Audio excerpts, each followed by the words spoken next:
Hello everyone, and welcome to the Arcway Mythic Dungeon Guide. Now, as always, tank everything facing away from the group, dispel what you need to, and interrupt. Alright, boss number 1. Basically the big thing with him is don't stand in any of the runes, and pick up the adds and DPS them down immediately. Something else you see here, Shadow Slash. He will face someone and throw a giant shadow wave at someone. Just dodge it, sidestep it.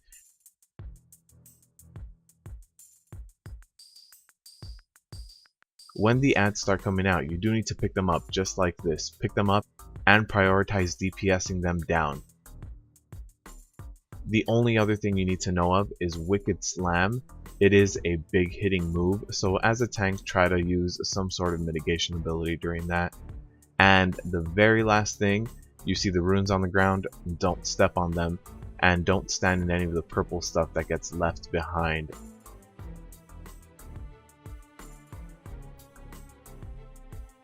So that's basically it. Sum up this boss, pick up the adds, don't stand in anything, sidestep any giant waves coming at you. Boss number 2, again another boss with adds. So basically pick up the adds, prioritize and kill the adds. Also, if this boss blinks to you, you need to sidestep the boss because the boss will do a frontal cone attack that will hit you really hard. You do see the blink strike right here, and it does do damage right in front of her, so just make sure you move away from that. Here comes one of the adds. Pick up the add, DPS it down, and the very last thing is you see these clouds of venom in the background, don't stand in them. Pretty straightforward boss. Kill the adds, don't stand in anything.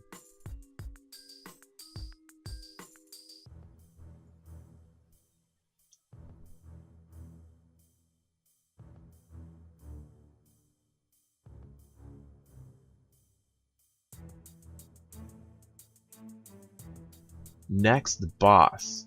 So with this boss, you need to avoid standing in any vortexes on the ground as well.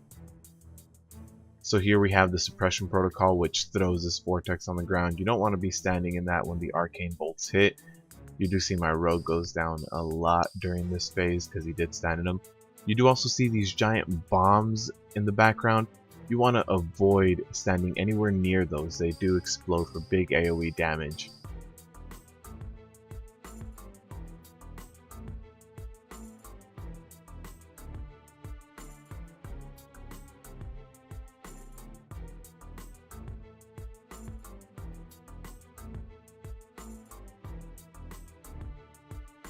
Also, when someone gets quarantined, you do want to right click that crystal and break them out of that.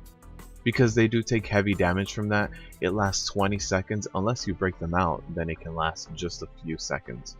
So all in all, to sum up this boss, break people out of quarantine, don't stand in any vortexes, and don't stand near any of the exploding orbs as well. This next boss, you do need to keep your interrupts ready. Now you can't interrupt this arcane blast that he does cast overall. You do see this volatile magic. Basically, 2 people are targeted, they become giant bombs. They need to run out of the party. You did see that there, nobody did run out of the party. Here with the static link, people that are linked want to run away from the group. The area inside of the link becomes this arcane energy that you can't stand in. It basically does very high damage. Here with the overcharge mana, you do want to interrupt that immediately. That is something that you can't let him get even a few ticks off because that can kill you. So here you see again the big bomb. People need to run out. If they don't run out, it's not the biggest amount of damage in regular Mythic.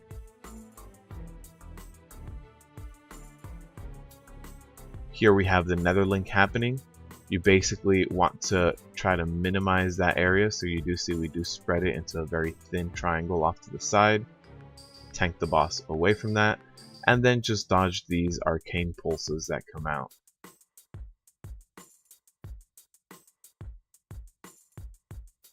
Here we have the final boss. Now this boss is very hectic. He will start spawning all of these crystals that you do need to run away from. The accelerating blast, you do want to alternate interrupts. If he gets too many of these cast off, he will become very deadly. So you see these geodes off in the corners, they will be exploding. You want to run away from that as much as possible. This makes this fight very intense in terms of mobility.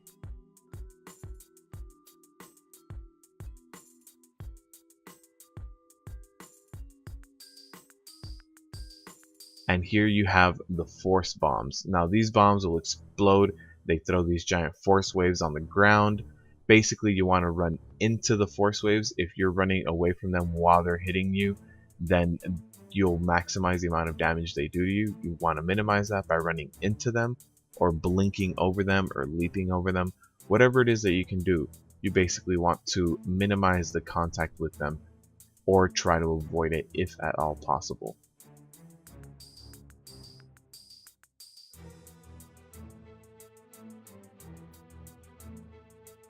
Now when the boss goes down to 50%, he'll basically teleport you to a random area in the dungeon, and you need to run back to him as fast as possible. You have 2 minutes to get back to him and engage in combat.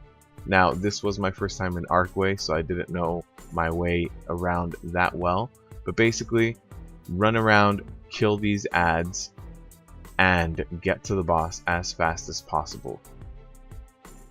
Now you don't want to run too fast and leave your healer behind or anything like that, but you do see that in our run we get so close to the timer that basically our rogue runs ahead of us and initiates the combat while we finish off one of the ads. These ads do hurt a lot. You don't want to have the ads and the boss at the exact same time.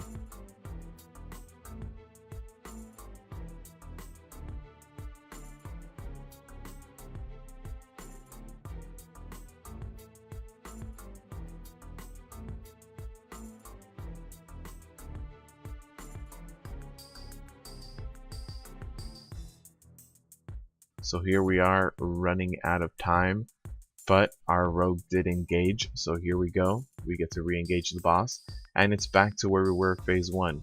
Avoid the geodes, run into the giant waves, and interrupt his accelerating blast. And that wraps it up for this dungeon guide. Good luck tanking out there. I know this dungeon is a little more difficult than the other ones, and it has more bosses, but the loot is worth it.